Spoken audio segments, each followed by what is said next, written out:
Oui, bonjour à toi qui m'écoute, à toi qui me regarde. Je suis là dans cet endroit très inspirant et je me suis dit je vais répondre à une question qui monte dans mon esprit. Cet endroit m'inspire et la question est la suivante. Comment être sûr que je suis sauvé? Comment être sûr de mon salut? Cette question peut se poser dans la vie de plusieurs personnes qui prient, qui cherchent Dieu, qui jeûnent, qui font pas mal de choses pour le Seigneur. Mais il se trouve qu'ils sont hantés par un mensonge du diable. Ils sont victimes des mensonges de l'ennemi qui vient dans leur esprit en se disant: est-ce que tu crois être sauvé? Cette question peut venir du fait que voilà, on se retrouve parfois à faire des choses qu'on ne veut pas faire. On commet certains péchés dont on n'est pas forcément désireux de commettre. On se retrouve à faire des choses qui déplaisent au cœur de Dieu. J'aimerais te dire une seule chose. La parole de Dieu est la seule qui puisse te convaincre de péché, de justice et de jugement. Le Saint-Esprit qui est la parole qui est le Saint-Esprit est celui qui peut te convaincre de justice, de péché, de jugement. Parce que le Saint-Esprit nous a été donné par Dieu pour nous aider dans nos faiblesses. Et si tu as une faiblesse au niveau de la foi, en ce qui concerne l'assurance de ton salut, demande au Saint-Esprit. Regarde ce que dit la Bible. Et pour répondre à cette question, comment être sûr que je suis sauvé, que disent les Saintes Écritures? Nous avons dans 1 Jean chapitre 5 verset 12, la Bible nous dit clairement que celui qui a le Fils a la vie.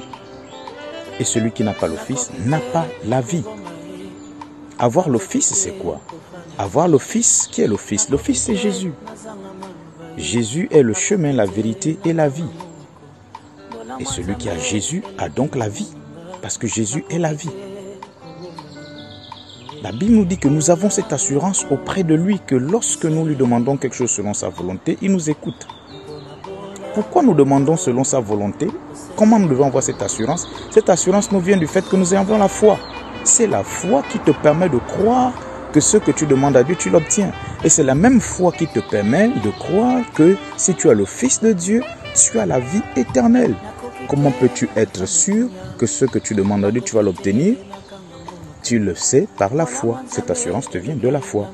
Et c'est la foi qui t'ouvre les portes de la bénédiction de Dieu. Donc pour être sûr que tu es sauvé, regarde ce que dit la Bible. La Bible te dit, si tu as le Fils, tu as la vie.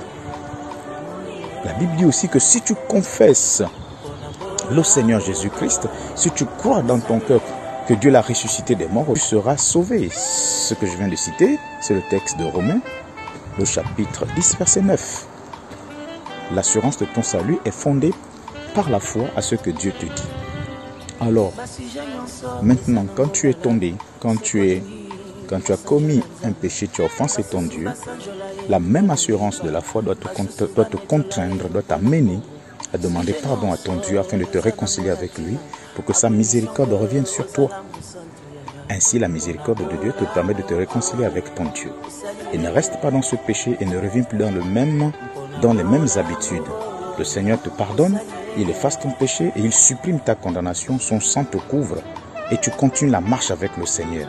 Ne demeure pas dans les mensonges du diable, ne reste pas à écouter le menteur, l'accusateur. Son rôle, c'est de t'accuser en te disant: tu n'es pas suffisamment parfaite pour être sauvé. Tu n'es pas suffisamment parfait pour être sauvé.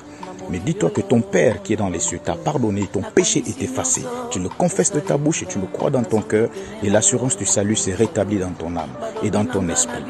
Voici ce message où cette petite exhortation s'adresse certainement à quelqu'un qui se pose la question s'il est sauvé ou pas. Alors sois-en sûr, si tu as le Fils de Dieu, si tu as Jésus dans ton cœur, tu es sauvé et tes péchés sont pardonnés. Dieu te bénisse au nom de Jésus. Amen.